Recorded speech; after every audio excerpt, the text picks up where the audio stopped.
Thank you, Jesus. Basahin natin yung Word of God. 1 Samuel chapter 15. Flash din natin sa screen. Verse 1 to 5. Ready na kayo? Okay, open your mouth and just read the Word of God. Samuel told Saul, "The Lord sent me to anoint you as king over his people Israel. Now listen to the words of the Lord. This is what the Lord of armies says. I witnessed what the Amalekites did to the Israelites when they opposed them along the way as they were coming out of Egypt. Now, go and attack Amalekites and completely destroy everything they have. Do not spare them. Kill men and women, infants and nursing babies, oxen and sheep, camels and donkeys." Then Saul summoned the troops, counted them at the lake. How many? 200,000 soldiers and 10,000 men from Judah. Saul came to the city of Amalek and set up an ambush in the valley. Let's close our eyes and pray. Father, we thank you. Truly, the word says, we are blessed as we read the word. And we will be even more blessed if we live according to your word. We ask for everyone's heart. Give us a pure heart so we can see you, God. Open our eyes and our minds. Illuminate your word for us. Give us wisdom, knowledge, and understanding. Help us not to be hearers of the word only, but be doers of the word. So we will be blessed in everything that we do. Father, we ask of your intervention for this message. Speak to and through us. Speak into our personal lives. Speak to our marriage. Speak to our families and even to our future. Father, we are opening our eyes and our ears to you. We're giving you our full attention. We rebuke every works of the enemy, every work to deceive, to distract us, to destroy in the name of Jesus. Let your name be glorified. We are lifting up the name and exalting the name of Jesus. That's why, Lord, you draw them closer to you. Help us to grow closer, to be more deeper in our relationship with you. Father, again, speak to us and through us. Thank you for the reading of your word. Bless everyone in this place. In the name of Jesus we pray. Amen. Let's clap our hands to the word of God. Amen. You may be seated. Presence of the Lord. Ayan, we will be having our next 2-week series. Our series will be called Life Lessons from the King. Ayan. Life Lessons from the King. Ano na yan sa natin? Okay? Kaya sabi ko sa inyo, maganda may Bible ngayon. Baka wala tayo slide ngayon. Okay? So, life lessons from the King. We read 1 Samuel, 2 Samuel.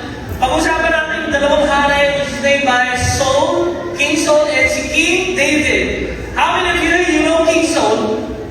Saul. Kilala si Saul? He is the first king of Israel. And syempre, kilala natin si David. Alright? As we study, we will search and look deeper into their life, into their victories, and syempre, we also learn from their failures. Right? So, life lessons from the King. Ito yung dalawang linggo pag-uusapan natin. Una-una, si King Saul ang ating pag-uusapan. You know, can I just ask you this? Marami na ba kayo natutunan sa pagkakamali nyo? And the truth is, mas marami po tayong natutunan in our failures. We learn a lot from it than in our victories. Yes or no? We learn a lot from failing. And sabi nga nila, they say that the best teacher is experience. Sabi nila yun. But for me, as I read the Bible, for me, the best teacher is learning from the failures of others. So, hindi mo na kailangan magkamali pa. Sabi nila, kailangan na experience ko para matuto ako. Marami na naka-experience doon. Tingnan mo na lang kung ano yung nangyari sa kanilang buhay. Amen? Just learn from these people, from their mistakes, sa mga ginawa nila sa kanilang buhay. And you know, King Saul, he started good. Ang ganda ng simula nitong storya. Ang ganda ng simula niya, but it doesn't mean when you start good, will finish good. Let's remember that in life, na hindi lahat ng nagsisimulang maganda, ang katapusan maganda. Nakakalungkot kay King Saul because his life ended with a disaster. He started good, ang ganda ng simula, but he ends failing and failing and failing. Alam niyo, bakit nga ba sinasama sa Bible yung mga failures ng mga tao? Why is it included in the Bible? Why God is indicating all the failures of this man? For us to learn from him. Amen? Para matuto tayo. So, we will study his life and we will learn from the failures of this king. Siyempre, kapag nangyari na yan, iiwasan na natin. Ready na tayo? As we start the year, Lord, this is a month of growing faith. And I want you to intervene in my life. Let us learn from the lessons of the life of the king. 1 Samuel chapter 9, the Bible introduces King Saul. Okay? So there was a man of Benjamin. So he was from the tribe of Benjamin. Or Benjamin, itong si King Saul. Whose name was Kish, son of Abiel, son of Zeror, and the son of Bechorath, and the son of Aphiel. Sabi niya, a Benjamin. Okay? Paki-next yung slide, chapter 9, verse 1. Sabi daw, Benjamin. Alright? Sabi, he was a mighty man of wealth. Mayaman ba sila? Alam niyo, mayaman kasi nawawala yung kanilang mga sports car in their time. Yung mga donkeys. Okay? Hindi lang sila maraming tupa, may mga sports car din sila. Yung sa panahon na sports car na yung donkey. Okay? Hindi siya necessity. Talagang mga ano lang nila yan. So, sabi mo sa Bible, sino si Saul? He was a choice young man and handsome. Guwapo! Tingin niyo siya. Sabi niya Bible, guwapo si Saul. Okay? Kayo naman, masyado na yun. Alam ko na yun. No, just kidding. Sabi, handsome. Hindi lang basta handsome ha. Ang sabi ng Bible, he was handsome. Among all the Israelites, there was not a man more handsome than he. Wow! So sa lahat ng mga taga-Israel, pinaka-pogi sino? Oh, may natutunan kayo ha. Sa Jacob Church, hindi ko alam kung sino may hawak ng trono na yun. Pero ang pinaka-pogi, pinaka-handsome. Saan? Sa Israelites. Hindi lang basta pogi. All the girls, alam mo yung head turner, ito pag dumaan si Saul, sisigawan siguro. Attention! Diba? Ganun katindi. Artista ba? Artistahin talaga nung si Saul. Ano ba sabi? He was a head taller than any of the people. Hindi ka lang, alam naman bakit na-notice yung kagwapuhan niya? It's because he was taller than anyone. So pag tumakayo si King Saul, nakikita siya ng lahat ng tao. Tapos pagtingin pa sa mukha niya, ang gwapo! Titilian yung mga babae. And the people of Israel, it's like they saw a prince. Nakakita sila ng prinsipe na, alam mo siya sa mga halalan, di ba? Ano yung comment ng mga tao pag pipili sila ng governor, mayor, di ba? Ay, ang gwapo ka na! Minsan ang criteria, yung panlapas, bobotong siya, artista yan, pogi yan eh. Para maka-Israel siya tayo mga Pilipino sa atin yata na muna. Binoto namin because artista, pogi. Naintindihan niyo ba?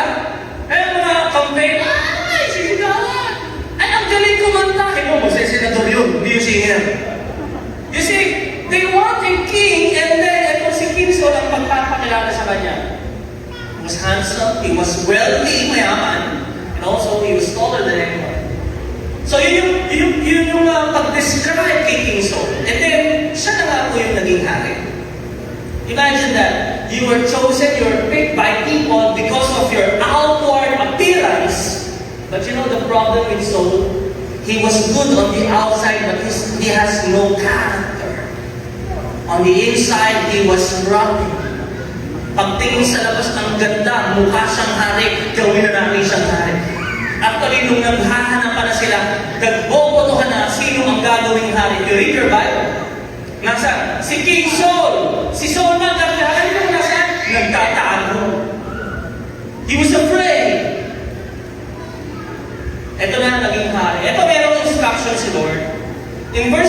verse 1, sabi dito sa chapter 15, jumping on chapter 15, sabi ng Lord, this is what the Lord of the army says, I witness. Can we say that? I witness. Ano nakita ni Lord? Sinabi niya kay Samuel, that the Amalekites beat the Israelites. Alam niyo bang napakatagal na nito? 400 years na itong nangyari sa kanilang buhay.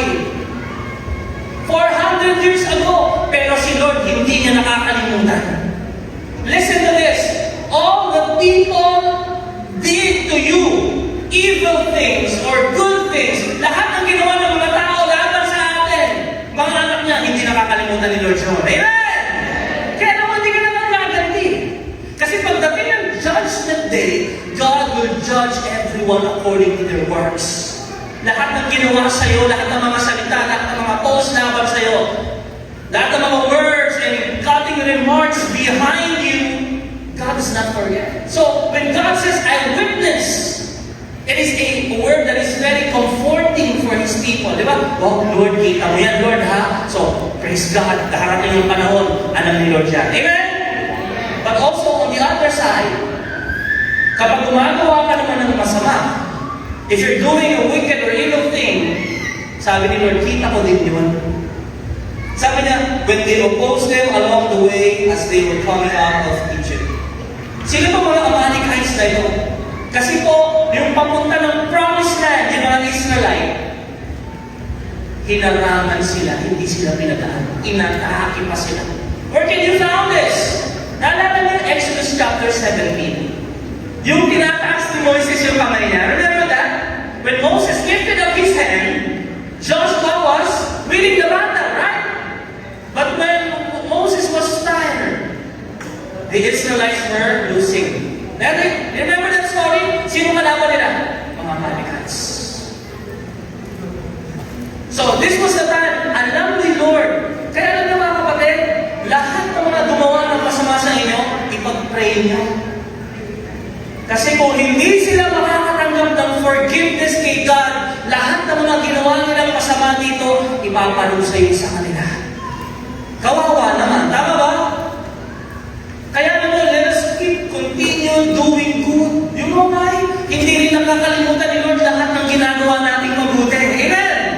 Lahat, ang totoo, listen, look at here. All your giving. Nakalimutan mo na kung magkano ng bigay mo, di ba? Walang resibo, pastor. Pero si Lord may resibo. Ibabalik niya sa'yo. Yes. All those days, sabi niya, alam ko yun. Sabi niya, dahil sa ginawa ng mga Amalekites, and gagawin niyo, you need to completely destroy them. Can we have a short Bible study? Everything they have, sabi niya, do not spare them. Ano sabi ni Lord? Kill men, men and women and infants and nursing babies, oxen and sheep. Wow! Lord, uubusin lahat, pati baby. Come on! Uubusin lahat, pati sanggol. Amalekites na, ubusin ko. Patay na. Ito yung verse na ginagamit ng mga atheists. Those people who are against God, na sinasabi nila that God is guilty of genocide. Have you heard the word genocide? You know the word? Okay, so a genocide is a deliberate killing of a large number of people. Maraming pagpatay. So ito genocide. Pag maraming pinatay, ang daming tawag doon? Pag sa bahay namatay, ano tawag? Homicide. Ang galing nyo ha? Para kayo magato. Di ba? Pag nagpakamatay, pag sa gilid ng ilog pinatay, ang galing nyo. Pag dalawa mamatay, magkatabi. Oh, side by side. Eto, pag ang pinatay ano, peste. But kidding aside, is God really guilty of genocide? Let me ask that question. Bakit gusto patayin ni Lord ubusin lahat ng Amalekites? Hindi lang Amalekites, pati mga Canaanites. Naalala niyo, as we study, let me walk you through back the Bible. Yung Canaanites is isang malaking lugar, or a group of people, race of people. Marami nakatira dito. You know bakit gustong ubusin ni Lord kahit yung infant? I give you a lot of wonderful and true reasons. Para hindi guilty si Lord. Iniisip mo, Lord, Listen to this. I have three reasons there. Number one, ang first reason is to judge the Canaanites for their wickedness. Alam niyo ba ginagawa ng mga tao na ito? Kung bakit gusto ubusin lahat ni Lord? Remember the time of Noah. Bakit inubos lahat? Napakasama na kasi ng tao. Lahat ng iniisip nila masama. People are always leaning to do what is wrong and evil in the eyes of God. Kaya ubusin lahat eh. Naintindihan mo? Pero meron tinira yung family ni Noah. Sa panahon, dumami uli yung tao. Etong si Canaan. Alam niyo bang anak to ni Ham? Apo to ni Noah, anak to ni Ham. Si Noah may anak si Shem, si Ham, at si Japheth. Anak. Kaya sinumpa siya. Ito mga kainis, alam niyo ang ginagawa niya? They sacrifice babies to their gods. Ganun lang naman, ang sama, di ba? Sanggol, iaalay mo sa Diyos-Diyosan. Yes. You know also what they do? Bakit uubusin to ni Lord? Because they are idolaters. Pag pinakasalan mo ang isang Canaanites, kailangan sambahin mo rin kayo mga Diyos-Diyosan. Isa yung utos ni Lord, bawal na sumamba sa iba't ibang Diyos. Tama ba? So ayaw ni Lord na mahawa yung mga Israelites. Ayaw ni Lord na meron tayong ibang sinasama siya na. Alam niyo ba ginagawa ng mga Canaanites and Amalekites? They are given to bestiality. Have you heard the word bestiality? Yung mga nakikipagrelasyon sa hayop. Wala pa asawa. Gawin ko asawa yung baka ng kapitbahay natin. It's funny for some, but yes. Pangalawa, para maubos na talaga, mawala yung idolatry, yung compromise, ganyan. And you know what? To prevent future problem. Listen, to prevent future problem. Kasi ang totoo, hindi naubos yung mga Amalekites. Meron pang isang hari. Kilala niyo si yung hari yung kanina binasa natin? Sino? Si King Agag. Sabi nito sa verse 9, sabi ni Lord, ubusin lahat, tama ba? But remember, listen, what Saul did? Ano ginawa ni Saul? Let's read, sabay-sabay. Saul and the people spared Agag. Si Agag, yung hari, he was the king of the Amalekites. You know, in the history, si Josephus, he was writing antiquities of the Jews, yung mga nangyari noon. Istorya nasusulat yan. Kahit hindi Bible, nasusulat. Sinasabi ni Josephus na si King Agag, pogi din, magandang katawan, matipulo. He was a man of beauty. So, nung sinabi nyo, ubusin lahat, nung nakita ni Saul, parang nakakahiya namang patayin. Sobrang guwapo eh. Ang laki din ng katawan. Naintindihan niyo ba? Kaya, hindi nila pinatay. Alam niyo, may kasunod si King Agag by the name of Haman. Sa mga nagbabasa ng Bible, kilala niyo si Haman. Pag binasa niyo yung Book of Esther, dadalhin tayo doon, huwag kayong mag-alala. Si Haman gusto niyang pamatay lahat ng mga Hudyo. He wants to annihilate all the Israelites. You see the future problem? Because they did not obey the Lord, nagkaroon ng sunod-sunod ng problema. Kaya piniprevent ni Lord yun. Kaya gusto ni Lord, ubusin yung lahat. Do you understand now? Are you learning? Sabi niya, may tinira sila. Hindi nila pinatay lahat, hindi nila inubos. Ang kinuha nila, death of the sheep, the oxen, and the fake fatlings, yung matataba. So yung mga iba sa atin, parang hindi tayo masama dyan. Okay? The lambs, okay? And everything that was good.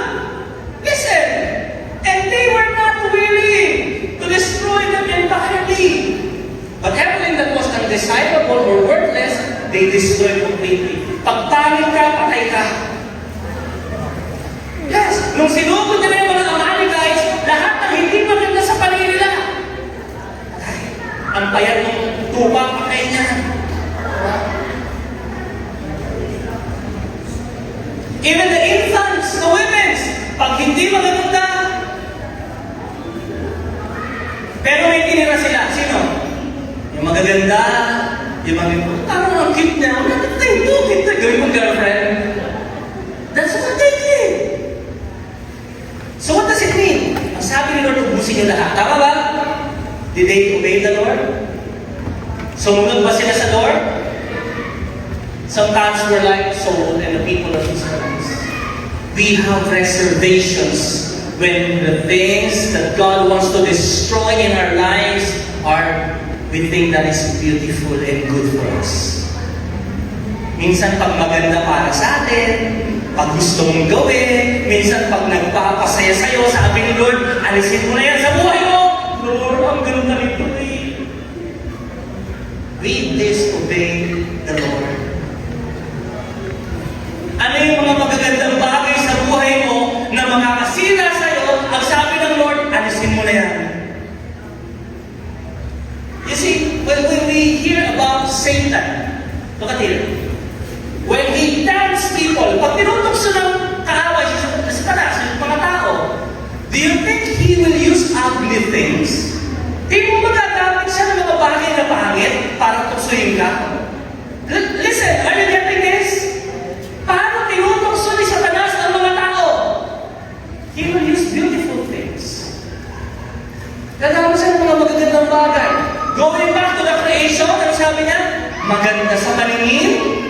Pag kinain mo, magiging tulad ka ng Diyos. Maganda yan. Malalaman mo yung mabuti, masama, okay yan. He will use beautiful and those good things to tempt us and disobey the Lord. Kaya ito, pagsubok din ito sa atin. Tama ba? Are you learning from this?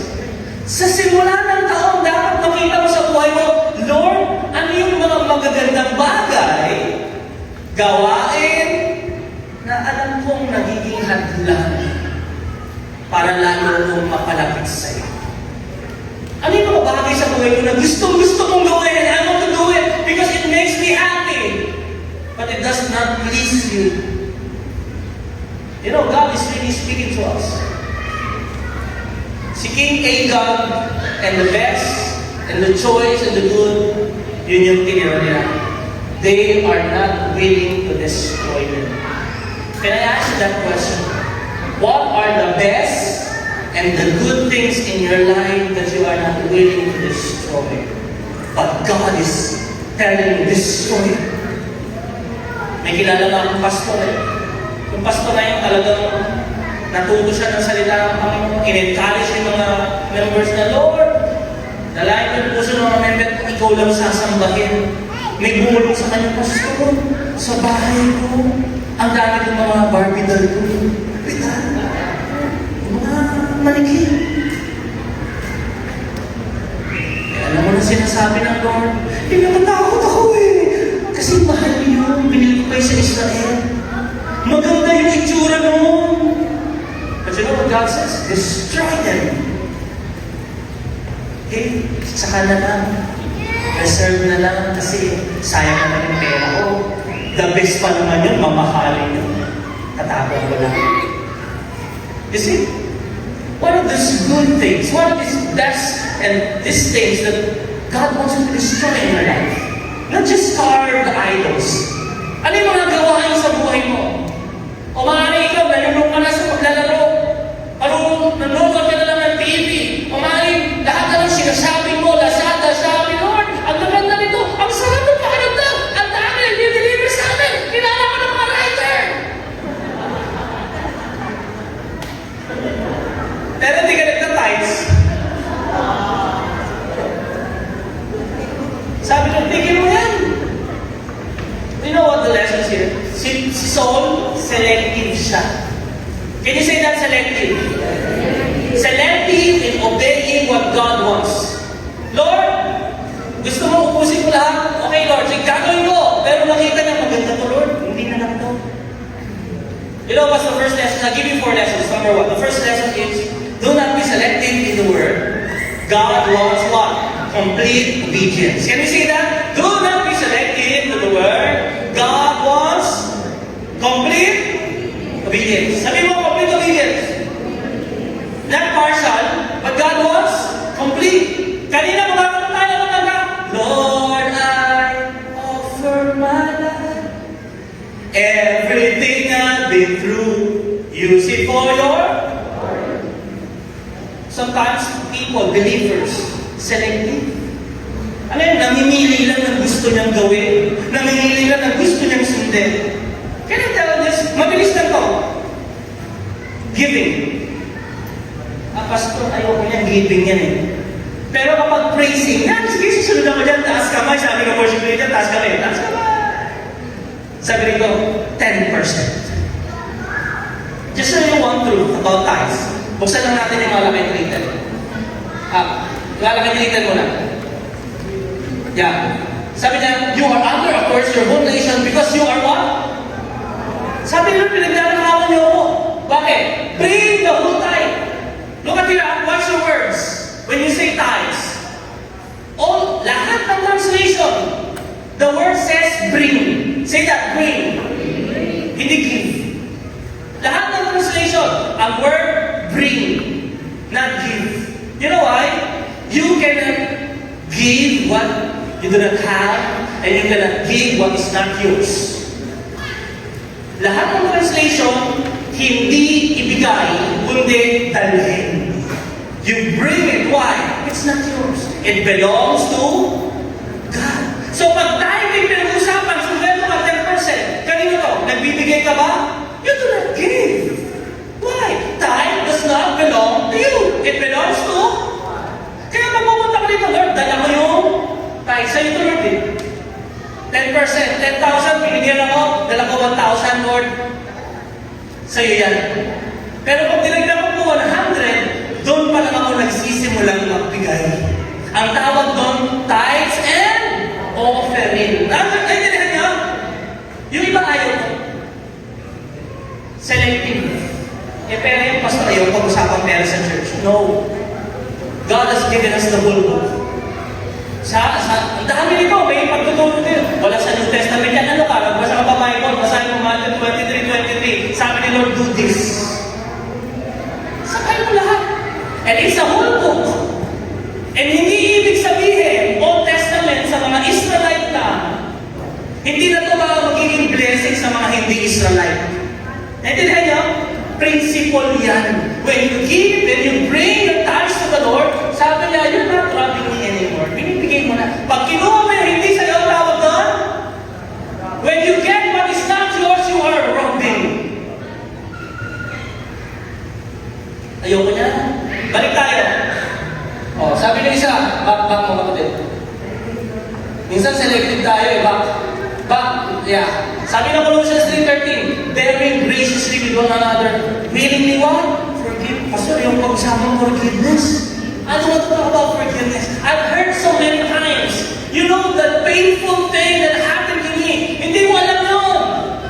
But you know what? The word says, forgiving each other and be together. One has cause for complaint against each other, just as the Lord has forgiven you. Let's read. So you should what? Forgive.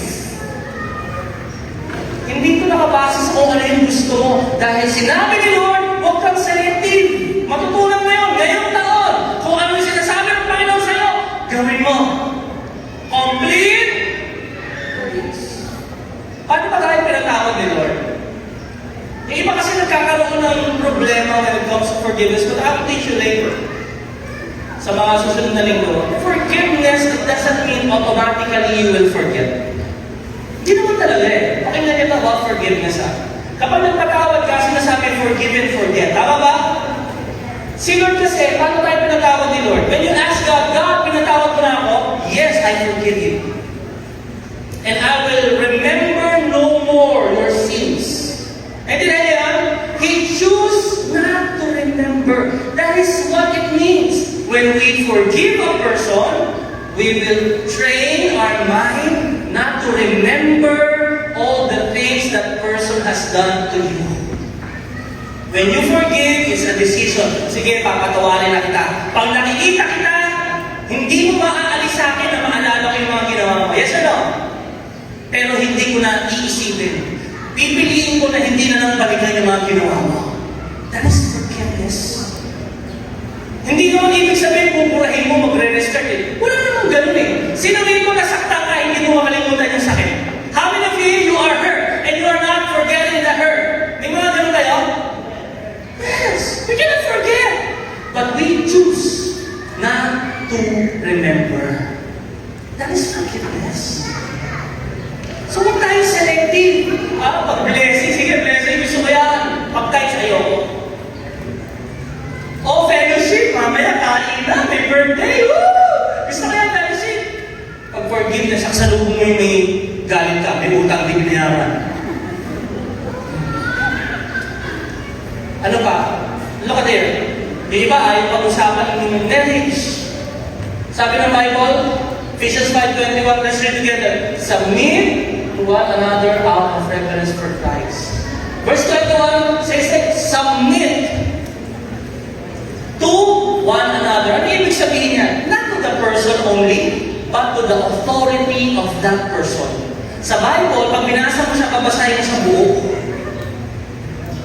Kinausap. Sino unang kinausap? Babae, lalaki. Parang hina, hindi naman nakalagay. Sabi ng Bible, submit to one another. One another, tama? Okay, sino unang sinasabihan? Sino na? Mga wives, listen. Submit yourselves to your own as you do to the Lord. Nagsasabit ba kayo kay Lord, mga babae? Parang humina eh. Magsasabit ba kayo kay Lord? Lord, kung ano pinapagawa mo gagawin ko, yes or no? Amen! Tapos sabi ng asawa, Darling, pag-diplom naman ako ng kape. Bahala ka dyan. No, you cannot say that. You cannot do that. As you do to the Lord. Amen! For the husband is the head. Sino naman ang head ng family? As the wife of the wife, as the Christ is the head of the church, his body. Now, as the church submit to Christ, also the wives submit to their husbands. Pag-usapan naman natin yung lalaki. Nagpinahin nyo. Submit. Sabi mo sa asawa mo, submit. Mga babae. Sunod naman. Sino kinausap? Sino? Parang nagsasalita lang mga babae. Sino daw? Ano sabi? Husband? Love your wives. Love your wives. Yung asawa mo nagsasabi sa'yo, mahalin mo. Sabi niya, just as Christ loved the church. Listen ha, basahin natin. Just as Christ loved the... Paano minahal ni Kristo ang simbahan? Namatay siya para sa simbahan. Kaya ikaw lalaki, dapat handa kang mamatay para sa asawa mo. Ganun mo siya kamahal. Ganun pala yun. Yes. Handa kang ibigay yung sarili mong buhay. Kasama ATM. Tama ba? Kung yung buhay na binigay, kasama ba pera? Ang hina? Buhay nga ibinigay, kasama ba pera? Kasama ba password ng cellphone? Kasama ba password ng Facebook mo?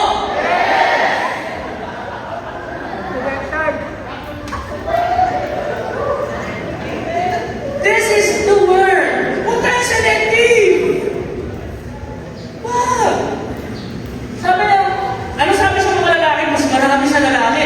Yung unang, sabit. Yes! Pagdating sa lalaki, ang daming verse. Ano ba sunod? Make her holy.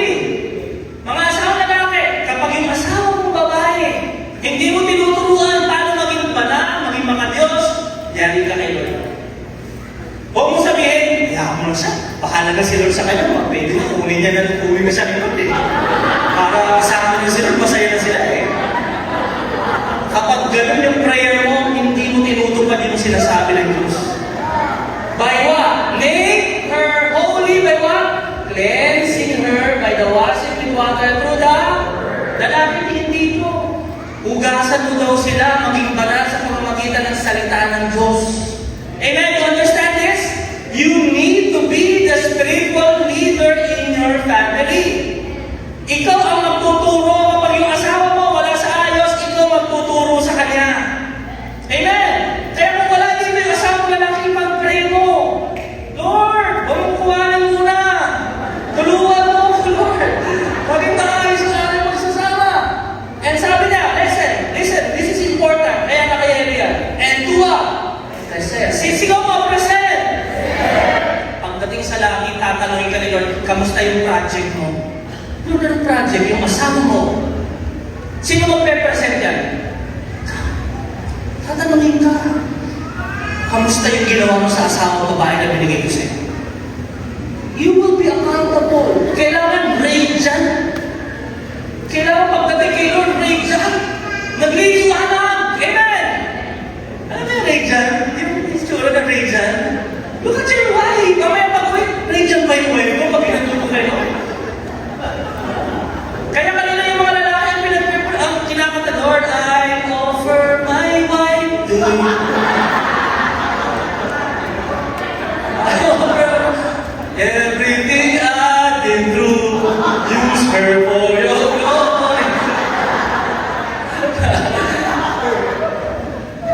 Ino-offer na kay God, eh, no? Sabi doon, without wrinkle, blemish, and holy. Listen, husbands ought to love their wives as their own. Sabi doon, no one ever hated his body, but feed and you care for your wife. Ang daming gawain sa lalaki, tama ba? Sa babae, ano lang sabi? Gusto niyo palit tayo? Gusto niyo palit? Sabihin, ang hinom naman. Basahin niyo sa amin, buhay namin, kailangan namin bigisin. You understand this? Are you learning? Huwag tayo selecting. Nilagay ko talaga para alam natin. Verse 22, balik tayo sa story, pinili nila eh. Namimili sila eh. Ang sabi ni Samuel sa kanya, to obey is better than sacrifice. Amen! Lord, magta-text na lang ako, hindi na ako magsasubmit. Hindi. Sabi nang mag-text ka, pero mag-submit ka din. And to heed is better than the fat of rams. Ito na. Sabi ni Lord kay Samuel, si Saul nagloko, disobeyed him. Sabi ni Lord, listen, next verse. Sabi ni Lord, I am sorry that I have made Saul king.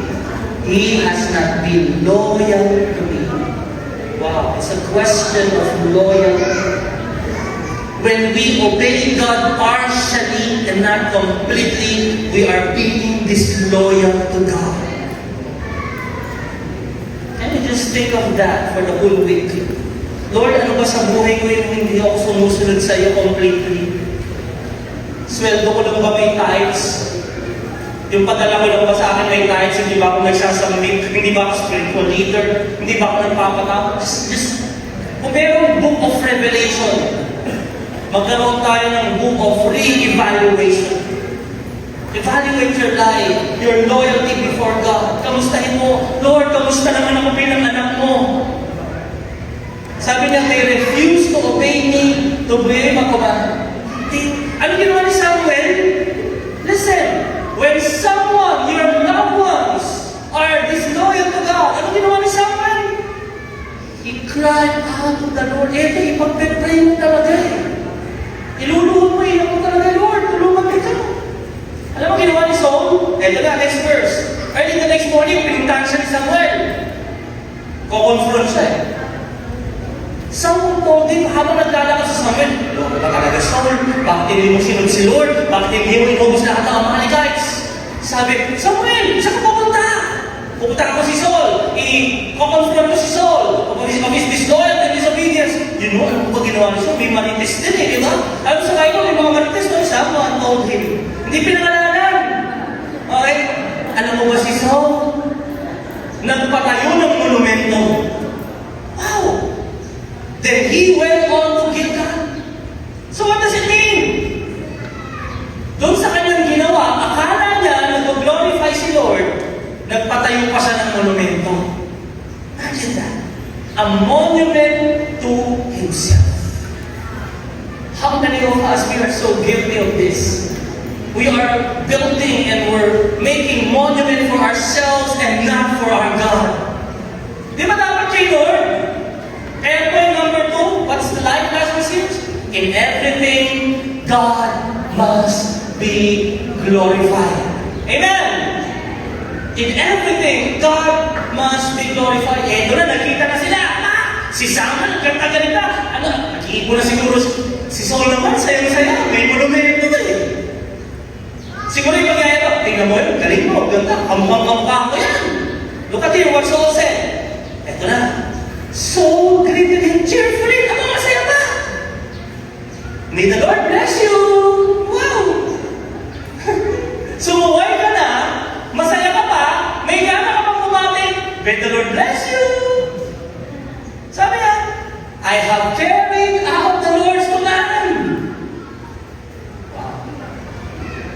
You know what? We, people of God, we open our mouth and we say, thank you, Lord.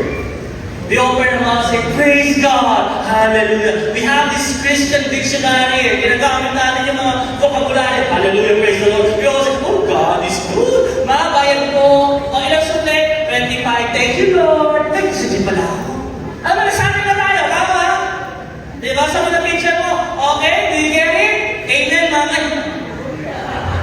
And opo, ma'am, yes, ma'am. Yes, ma'am. We use amen and we use that all the time. But can I ask you this? We glorify God with our mouth, but do your actions, do your life glorify God? Sa bibig natin, Christian, pero pagdating sa bahay, nawala yung C, H-R-I, itchan. Nawala na. Nawala na. Hindi na makita yung pagiging Christian. What does it mean when we say glorify? It means that whatever we do in life, whatever we feel, we do, we think, we meditate, it must reflect His greatness. That is glorifying means. Whatever we think, we do, we say, it must reflect God is great. Amen? Do you understand this? I give you points here. Glorify God with your thoughts. I-glorify mo si Lord sa lahat ng iyong iniisip. Paano ka mag-isip sa asawa mo? Paano ka mag-isip sa boss mo? Tapos hindi yata glorify ko. Naiingit ako. Naiinis ko. It's not glorifying God. Sabi ng Bible, Philippians 4:8, believers, whatever is, shout it out, true. Whatever is honorable, whatever is worthy of respect, right, confirmed by God's word, whatever is pure, whatever is wholesome, lovely, brings peace, admirable, good repute, excellence, worthy of praise. The Bible says, think continually on these things. Dapat yung isipan natin, eto ang naman. Kapag meron kang iniisip, but it's not true, huwag mo nang isipin. It does not glorify God. Amen? Nag-iisip ka, hindi wholesome yung iniisip mo. Do not think it anymore. Putulin mo na, glorify God. Amen? Kapag nag-iisip ka, it does not bring peace. Putulin mo na, marumi yung iniisip mo, it does not glorify God. You learn from this. In everything, glorify God. Glorify God with our thoughts. Glorify God with our words. Sabi ng Bible, sabi ni David, set a guard, O Lord, over my mouth.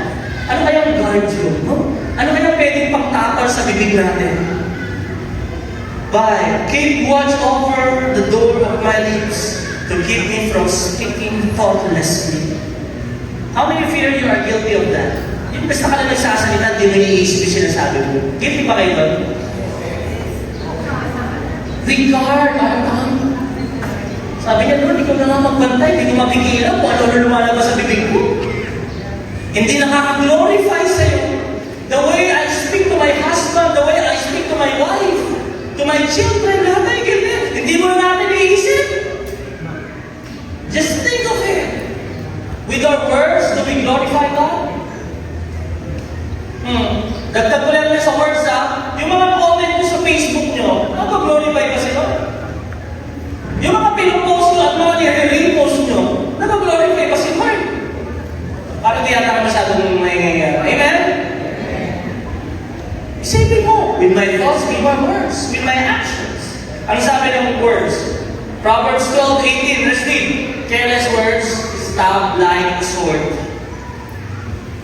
You know, when we are careless with our words, when we just throw words, people, and we don't think of it, makakasugat ba to? Ito ba yung mga kabinda? Parang kutsilyo sumusugat yan. Talaga niyo Proverbs 18:21, the word, the tongue is the power of life and but wise words bring healing. Think of it. Glorify God. How can we pray, Lord? Can we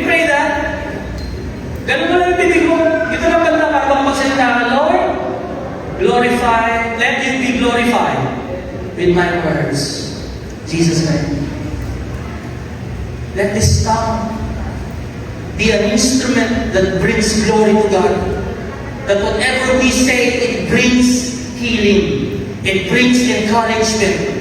Ephesians 4:29, sabi niya, let no foul or polluting language, nor evil word, nor unwholesome or wordless talk. Sabi mo, wala namang katuturan.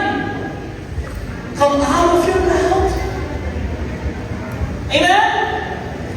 But only such speech as is good, beneficial to the spiritual progress of others. Your word should be blessing. Amen? Your word should give grace. Colossians 3:23, glorify God with our actions. In all the work you are doing, work the best that you can.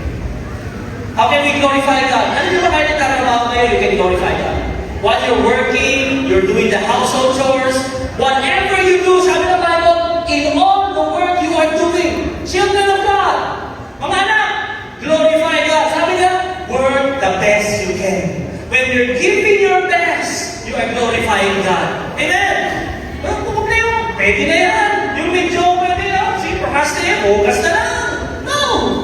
Whatever God has given us, whatever task, maybe, sabi na, work the best you can. Work as if you're doing it for the Lord and not for people. Yung mga anak, alam niyo how can you glorify God?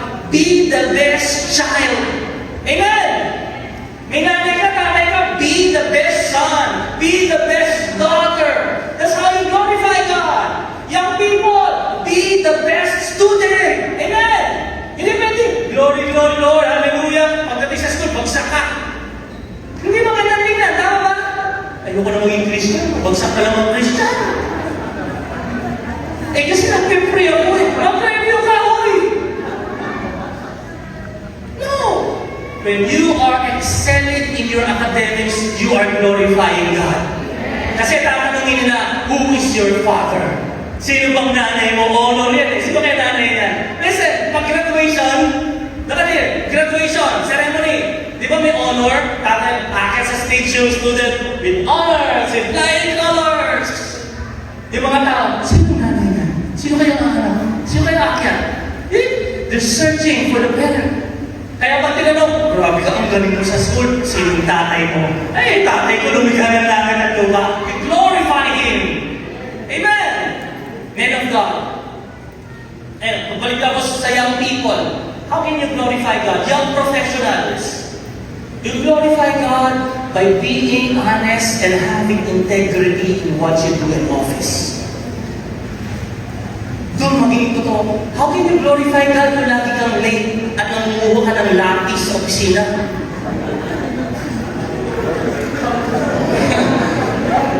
Nawawala yung monitor natin. Nawala yung mouse ng office. Saan kayo kumuha? Young people, how can you glorify God? Tingnan mo social media mo. Does it glorify God? Sino yung pinafollow mo? Glorifying God? Watch it. Men of God, be the best. Be the best father to your children. Some of us, we do not know how to be fathers. Learn from our Father in heaven. How He cares, how He protects, how He provides for His children. Amen. Men of God, how can you glorify God? You lead by example. You teach the ways of the Lord. Ituro mo kung paano maging mga Diyos. Makita sa ating mga buhay. Be the best husband you could ever be. Amen. Paghanda mo yung birthday ng asawa mo. Nakalista na yung anniversary mo. Parang wala yata nag-i-amen ah. Yung masusurprise ka, mag-isip ka ng surprise. Surprise your wife. How can you be the best wife? Kung kami tatanungin mo, isa sasabihin namin, ano? Submit. How that is the best wife? Because if you are submitting to us, it means you are glorifying God. You're obedient to your husband. You respect your husband. Be the best mother to take care of your children. Serve sa mga nagtatrabaho. spirit of excellence. Amen! That's how they glorify the Lord. Balik tayo sa istorya. Ang daming paliwanag ni Saul. Ano sabi ni Samuel? Enough!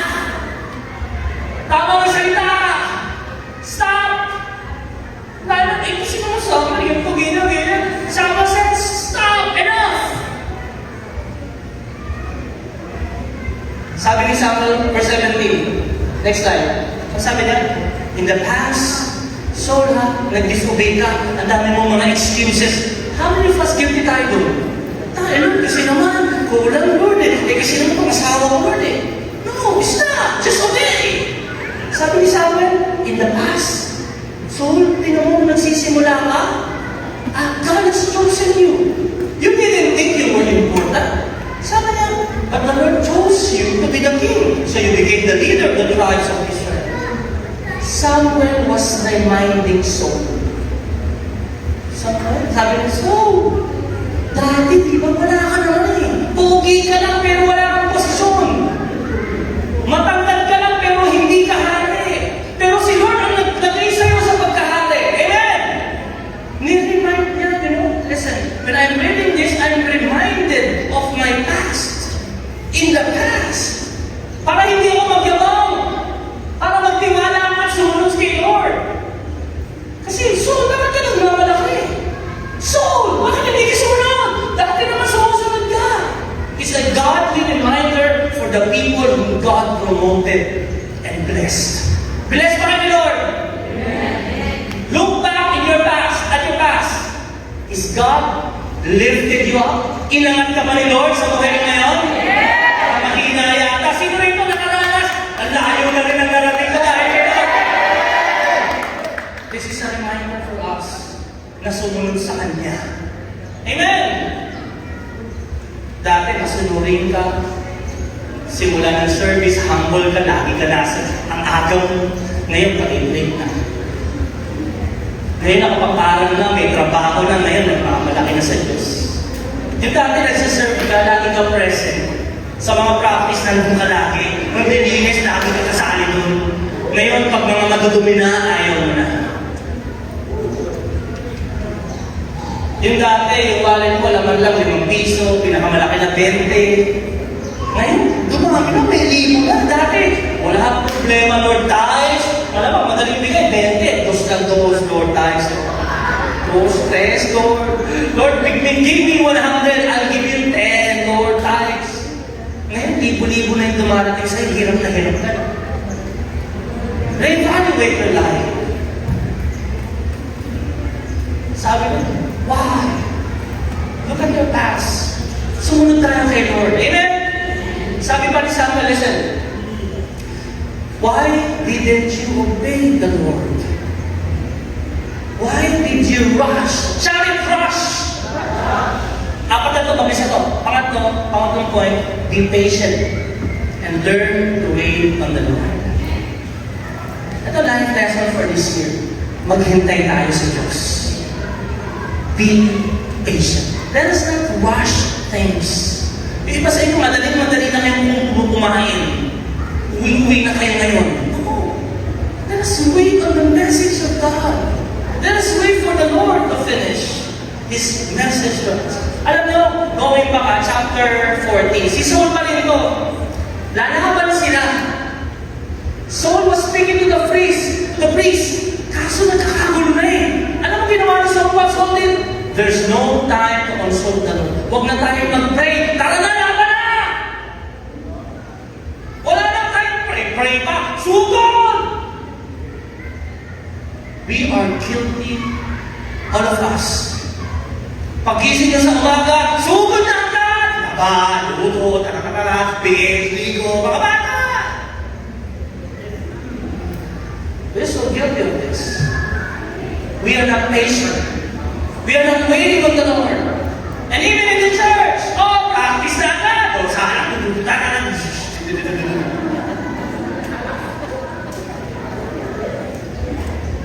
Proverbs 21:5. Ano sabi? The plans of the diligent leads surely to abundance and advantage, but everyone who acts in haste comes surely to poverty. Yung nagmamadali lagi, hindi maganda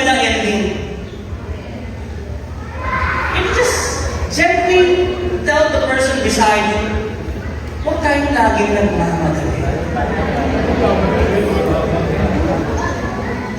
Ano sabi? Maghihintay tayo. Magtitiis. How can we prepare? Sabi ng Lord, guys, alam mo yun? Lord, before, minsan sa prayer, nagmamadali din tayo. Tama ba? Lord, before I start this day, I need you to give me the strength, wisdom, the decisions. You just wait on the Lord. Don't act in haste. Ang bilis natin eh. Eh, pastor, ang dami gagawin. Gumising ka labas maaga. How do you prepare your day? How do you plan your day? You be patient. There's always time to pray. Amen? Consult God. May problema kayo, Lord.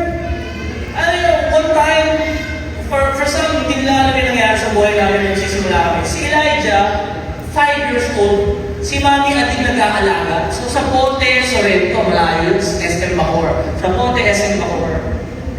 Tumawag si Mami. Bam! Nawawala si EJ. Paano mawala nandiyan si EJ? 5 years old. Ganun ba, Mami? Pag sinabi ko sa nanay ko, hindi ko alam kung ano magiging respond. Sabi ko sa nanay, nawawala anak mo. Ano ang mag-respond, nanay? Sino? Sino po? Nakikita na ako. Bakit kumingin mo naman loob ng anak ko? Hindi kayo yun. Mabubay kayo nanay. Maka-just kayo. Sabi ko, this is the right verse. Mami, sige, mag-pray lang ako. You know why? Kahit naman magpahanig-pahanig ako eh, malalaman ko ba kung nasan siya? I told you, Lord, I pray, Lord, ikaw ang nakakaalam ng lahat ng bagay. Walang nagtatago at makapagtatago sa iyo na hindi mo malalaman. Tama ba? When I close my eyes, God showed me an empty jeepney with a yellow light. Si EJ nakasakay. So I was there, asked the Lord, okay Lord, I will remain in peace. Kausap ko si Sabel. Sabel pala alam niya na. Sabi ko lang, nawawala si EJ. Pero, ang sabi ni Lord, nag-pray ako, nakasakay siya sa isip. Pupunta tayo sa bahay. Alam niyo ang katotohanan, glory be to God, si EJ pala sumakay ng jeep, gustong umuwi sa Sorrento sa bahay natin. At nung pagkababa namin ng hagdan, may kumakatok. Alam niyo kasi kumakatok? Yung driver ng jeepney. Pinagalitan si Isabel, oh, yung anak mo, pinapabayaan na, sumakay ng jeep! Amen! Don't always be in a rush. Learn to be patient and wait on God. May mga hinihintay ba kayo? Yes! Huwag yung sumugod na God! You pray about it! You ask the Lord, Lord, gusto mo ba ito? May problema. Ang tinding problema, Lord. Huwag na tayo makikipagpakbakan. Huwag na tayo makikipagsagutan. Last point, let us strive to please and fear God and not man. The problem with King Saul is he would rather choose the applause of men than the applause of God. Men pleaser ko si Saul. Gusto niya yung palakpak ng tao. Gusto niya yung mga tao na tutuwa sa kanya. But can I tell you the truth? When you obey the Lord, hindi lahat ng tao matutuwa sa iyo. Lalo na yung demonyo, yung mga kaaway natin. Tama ba? Pero si Saul, gusto niya lahat masaya. Look at here. If you're that person na gusto mo lahat masaya, sa buhay mo, magiging miserable yung buhay mo. Kasi gusto mong pasayahin lahat ng tao. May mga tao na kahit maganda ginagawa mo, hindi sila masaya. Hindi ka nila approve, hindi nila papalakpakan. So I tell you this, you rather obey God than men. You rather please God than men. Amen? Ano sabi niya? Bakit hindi mo inubos lahat? Nakasulat. I have violated the Lord's command. I was afraid of the man, and so I gave into them. Bakit di mo inubos ka? Eh kasi gusto gawin ng girlfriend ng aking tauhan eh. Kasi gusto kunin yung tupang mataba. Kasi sabi nung, He wants to please. Tandaan nyo sa buhay natin, there are no gray areas. Look at here. Gray areas. It's either you are on the white side or you are on the dark or black side. Mga Kristiyano nasaan? Yung gray area, nasa gitna na. Hindi pwede. You will have a difficulty in life to please God when you are in the gray areas. So let us choose to please God and not man. Amen? Gagawin ko to kasi ito yung sinasabi ng Lord. Maaring ayaw nila, maaring rejected sa kanila, pero ang gusto ko i-please si Lord. Maaring di ako papalampakan, pero okay lang. At least, na-please si Lord sa buhay ko. At ang Lord na bahala, mag-aangal sa aking buhay. Amen? And I want to finish with this. You know, if yung mga slide natin. Sabi niya, ito, 15 verse 30. Sabi ni Saul kay Samuel, I know I have sinned, but please, honor me before the elders. Wow! He is more concerned on his status, on his life, with how people see him. Mas priority niya yung kanyang estado, yung kanyang posisyon, yung kanyang image, kesa ma-please niya si Lord. How many of you are like that? Sabi ni Lord, taas mo kamay mo sa akin. Lord, nakakagesang tabi ko. Sabi ni Lord, mag-amen ka, pumalakpak ka. Nakakahiya.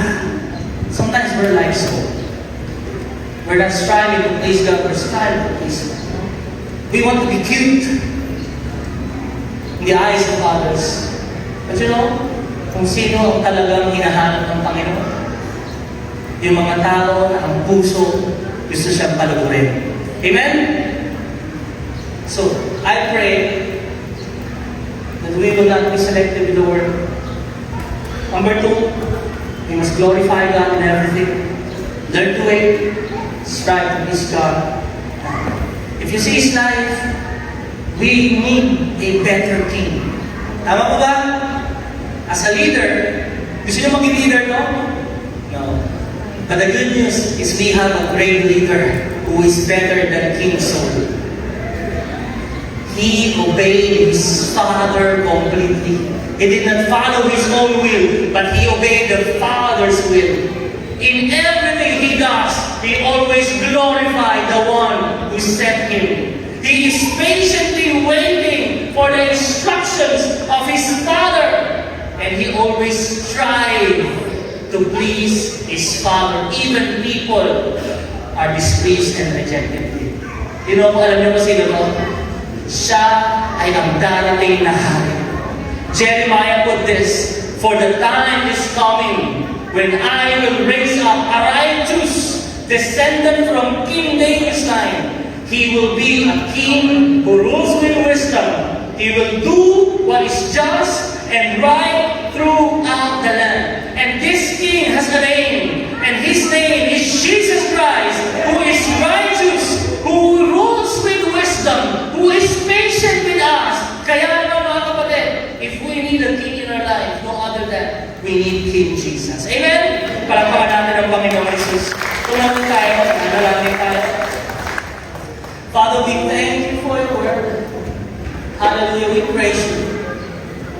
We are waiting on you today. Just close your eyes and just bow your heads in life lessons.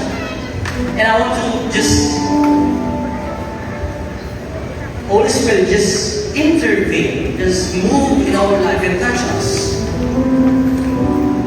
Maybe some of us, Lord, are not obeying you completely in our marriage, in our finances.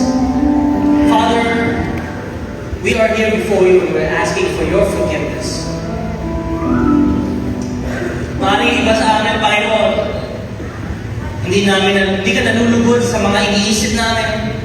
Kung magsalita kami marahas with our words, or we always throw cutting remarks. Maraming masakit ka kami magsalita, padalos-dalos din nag-iisip. Umaling sa buhay namin, hindi nakikita ang Diyos. Or maybe some of us, Lord, are not patiently waiting. Sobrang iksik ng aming pagpapasensya, pagtitiis. And there are a group of people right here na mas pinili pa na palakpakan ng tao kaysa palakpakan ng Diyos sa piling tayo. Lord, right now, we're laying down Lord, laying down all our sins before you. And we confess that we have sinned before you. Inaamin namin na, Lord, tinamaan kami, mali yung ginagawa namin. If you're that person today, you're saying, Pastor, parang ako yata yan si Kinso. It's not me. I'm not the husband that God wants me to be. I'm not the wife that God wants me to be. And you know, you need God in your life. And God is patient and merciful and faithful. He's willing to forgive you. And He's willing to help you. Can you just confess that you are a sinner before God? Na, Lord, ako yun eh. Kailangan sa buhay ko, Lord. Baguhin ko nga ako na matutunan ko to, hindi lang isipan, but maging buhay ko to. If you're that person saying, Lord, ako yan, just lift up your hands to God na amin mo, Lord, guilty ako dyan. I'm like King Saul. Sa mga kasalanan, kamalian niya, nagkamali ako. Just ask God's forgiveness. Isipin nyo katabi ko, it's between you and God right now. Just lift up your hands and I want you to ask God's forgiveness. Sabi mo yung prayer na pagaling sa puso, sabi mo ng ibibig, Panginoon Jesus, patawarin niyo po. Come on, just pray that prayer. Panginoon Jesus, Lord Jesus, forgive me. Nagkamali ako. I failed you. I am a sinner. Makasalanan ako, Lord. Pinagsisisihan mo na po ang lahat. I repent. Lord, change me. Baguhin mo po.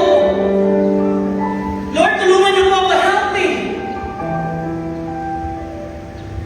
Binubuksan po ang puso ko. I'm opening my heart to you. Tinatanggap kita sa aking buhay and I'm receiving into my life. Be my Lord. Maging Panginoon kita at tagapagligtas and my Savior. I receive your forgiveness, new life, mercy, and your grace. I receive it. In Jesus' name. Amen. If you receive it, palakpakan mo ang Panginoon. Can I pray for you? Just close your eyes and bow your heads. And I pray for everyone. And I pray for a group of people. Lord, I pray for our brothers and sisters who are struggling to obey you completely. Maybe their struggle is in their marriage, in their forgiveness, or in their finances. Father, I pray that you will help them to obey. Help them, encourage them, empower them by your Holy Spirit. Ngayon, nagkakaroon ng pagbabago sa kanilang buhay. That you will lead them by your Holy Spirit to do the right thing at the right time. In the name of Jesus, I pray for your people to obey you, Lord, completely. I pray, Lord, that we will pursue and strive to please you first, not men. I pray, Lord, that your patience, the fruit of the Holy Spirit, will be seen in our lives.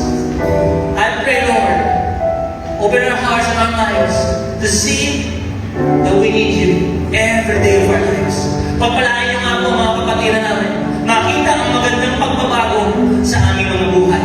At lalong maging mabunga ang bawat isa. At tinatanggap namin mga pagbabagong ito sa pangalan ni Jesus. Amen. Amen. Amen. Palakpakan natin sa Lord.